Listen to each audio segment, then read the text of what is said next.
Hello అండి, welcome back to my channel. ఈ శారీతో నేను ఒక ఫ్రాక్ స్టిచ్ చేసుకుందామని అనుకున్నాను. ఇది కొంచెం చిరిగిందనమాట.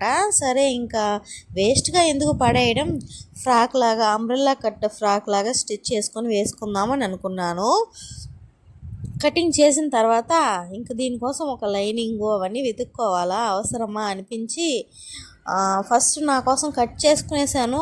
కానీ మరలా అనిపించింది నా కోసమైతే లైనింగ్ వేసుకోవాలి కంపల్సరీ, ఇంకా మా పాప కోసం అయితే వేయనక్కర్లేదు. అందుకని ఆ అమ్మాయి కోసం స్టిచ్ చేసేద్దామని నా కోసం పెట్టిన కొలతల్ని తగ్గించి మా పాప కోసం కట్ చేశాను. ముందే ఆలోచించి కట్ చేస్తుంటే ఇంకా నీట్గా వచ్చిండేది అనిపించింది అనమాట. కట్ చేసిన తర్వాత శారీ అంతా హాఫ్ శారీ మిగిలిపోయింది. హాఫ్ శారీ తనకి సరిపోతుందిలేండి. దీన్ని ఎందుకు వేస్ట్గా పడేయడం అని నేను చేసిన పాటలు ఉన్నాయి చూడండి. చిన్న పాటలు కాదు, నేను పడ్డ పాటలు. ఎందుకు ఆ శారీని అలాగే ఉంచి ఏదో ఒకటి చేసి ఉండొచ్చు. డ్రెస్ అంటే లైనింగ్ ఉంటే కొంచెం ఫిట్గా ఉంటుంది డ్రెస్, లైనింగ్ లేకపోతే అసలు బాగుండదు. ఇంకా చిన్నపిల్లలు కాబట్టి ఎలా వేసుకున్నా పర్లేదులేండి, పెద్దవాళ్ళకైతే కంపల్సరీ లైనింగ్ అనేది ఉండాలి, లేకపోతే ఏదో ఇదిగా ఉంటుందన్నమాట. ఇంకా దీన్ని కటింగ్ అయితే చేసేసాను, కానీ స్టిచ్చింగ్ చేసినప్పుడు చిన్న పాటలు కాదండి, జారి అంటే మరీ అంత ఏం జారలేదు, కానీ అటు కొంచెం విసిగించింది. ఎక్కువ విసిగించింది వచ్చి మెడపట్టి చాలాసేపు అయిపోయిందనమాట. దానికోసమనే దాదాపు ఒక అరగంట పైనే అయిందిలేండి. అదే లైనింగ్ ఉంటే మెడపట్టి పెట్టను, నేను లైనింగ్ని తిప్పేసి కుట్టేస్తాను అనమాట. ఈ లైనింగ్ లేకపోవడం వల్ల మెడపట్టి పెట్టాల్సి వస్తుంది. ఇంకా నేను ఇప్పుడైనా డ్రెస్ స్టిచ్ చేస్తే లైనింగ్ వేసి స్టిచ్ చేయాలనుకుంటున్నాను. ఎవరైనా నా దగ్గర ఇచ్చినప్పుడు ఇంకా వాళ్ళ కోసం ఇంట్రెస్ట్గా స్టిచ్చింగ్ చేస్తాను. ఇది నా కోసం నేను చేసుకుంటున్నాను కాబట్టి పెద్ద ఇంట్రెస్ట్ ఏమి ఉండదన్నమాట. నా పని నేను చేసుకుంటుంటే నువ్వేంది నన్ను పట్టించుకోకుండా నీ పని నువ్వు చేసుకుంటున్నావు అనేసి మా పాప మధ్యలో దూరిపోతుంది రాకెట్ లాగా. ఇంకా తన సతాయించి అది ఇచ్చి ఇది ఇచ్చి మళ్ళీ దూరంగా పడుకోబెట్టి, అయ్య బాబోయ్, నేను కటింగ్ చేసేటప్పటికి తల ప్రాణం తోకొస్తుంది. ఈ పిల్లలు డిస్టర్బ్ చేయకుండా ఉంటే గట్టిగా కూర్చుంటే 1 అవర్లో కటింగ్ స్టిచ్చింగ్ అన్నీ అయిపోతాయి. కానీ ఎక్కడ వీళ్ళు నన్ను డిస్టర్బ్ చేయకుండా ఉండరుగా, చెయ్యాల్సిందే తగ్గేదేలే అంటారు. ఇందులో మా మామయ్య ఇచ్చాడు, ఇంకా చిన్న పాపని కొంచెం సేపు ఎత్తుకున్నాను అనమాట. అలా నేను కటింగ్ చేశాను అంటున్నారు. మీ మమ్మీ కటింగ్ చేస్తుంది, దూరంగా ఉండు వచ్చేయమ్మా అనేసి తీసుకున్నాను అనమాట. అంబ్రెల్లా కట్ ఫ్రాక్స్ భలే ఉంటాయండి. అంటే బాగా వేసుకోవాలన్నంతగా సూపర్గా ఉంటుంది. నాకైతే చాలా ఇష్టము. మా చెల్లి ఇంకా 2 చీరలు ఇచ్చి పంపించింది ఏదైనా స్టిచ్చింగ్ చేయమని. ఇంకా తన కోసం ఒక అనార్కలి మోడల్లో కుట్టాలి అనుకుంటున్నాను. ఖాళీ దొరకడం లేదండి. ఖాళీ దొరికినప్పుడు అయితే కంపల్సరీగా కుట్టుతాను.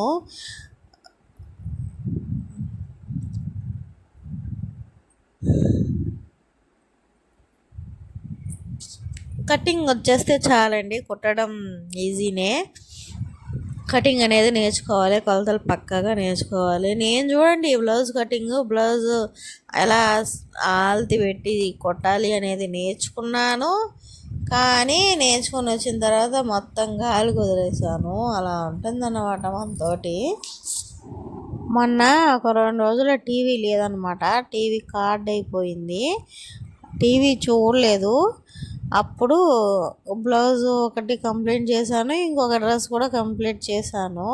మళ్ళీ ఇప్పుడు టీవీ కార్డు వేసామా, ఇంకా దాంట్లో పడిపోతే టైము మనకి ఎంత పెద్ద పని ఉన్నా ఆపుకోవాల్సి వస్తుంది. అంటే పెద్ద పనులు ఏం లేవండి ఆపేది, ఇవే స్టిచ్చింగ్ అవి. ఆ టైంలో కుట్టుకోవచ్చు కదా. ఆ టైంలో మా పాప పిల్లలు ఇద్దరు నిద్రపోతుంటారు. కానీ నేను విన్నాను కదండి, ఆ టైంలో కొంచెం రిలాక్స్గా పడుకొని సీరియల్ చూడాలి అనిపిస్తుంది అనమాట.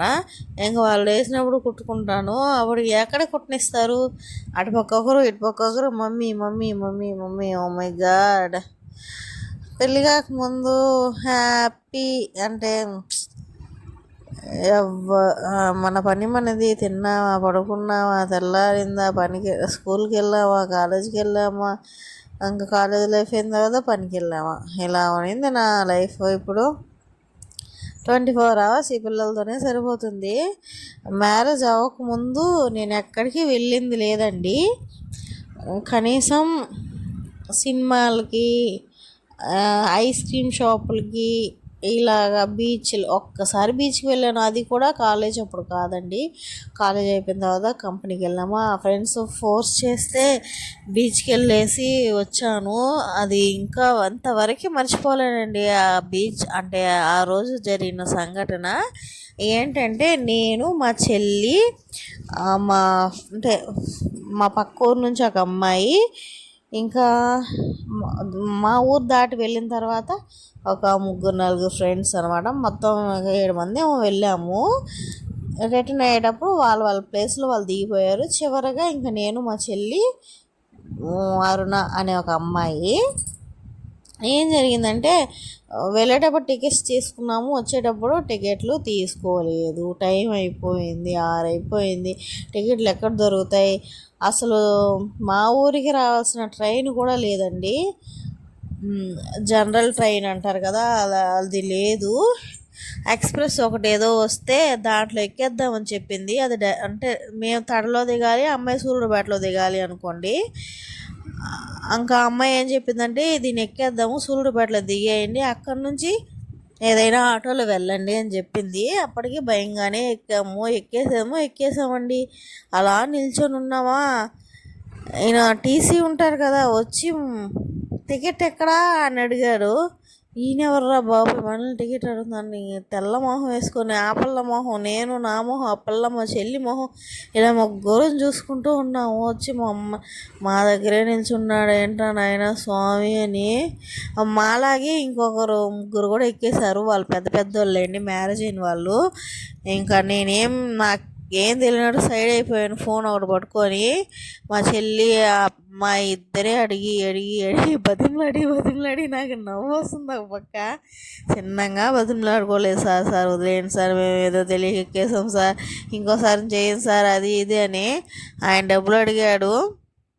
ఆ అమ్మాయి డబ్బులు పెట్టుకొని కూడా ఇవ్వలేదండి. మా దగ్గర ఆ ఖర్చులకు పోను ఏదో ఎంతో మిగిలి ఉంటే గుర్తులేదు, అది మొత్తం ఇచ్చేసాము. తను చాలా పిసినారి.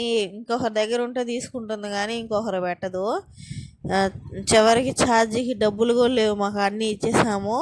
ఆ అమ్మాయి మళ్ళీ పెద్ద దానవేర సూరకర్ణలాగా మేము ట్రైన్ నుంచి దిగేసామా, తర్వాత ఛార్జీకి డబ్బులు లేవంటే 100 రూపాయలేమో ఎత్తిచ్చింది. రేపు ఇచ్చి మర్చిపోకుండా అంట. మండింది ఇంకా నాకు. ఇంకొకసారి జన్మంటూ ఉంటే ఇలాంటి ఫ్రెండ్స్ దొరకకూడదు, ఇలాంటి ఫ్రెండ్స్తో రాకూడదు అనిపించింది అనమాట. అలా ఉన్నింది. వాడిలేండి, ఆ అమ్మాయి ఏమి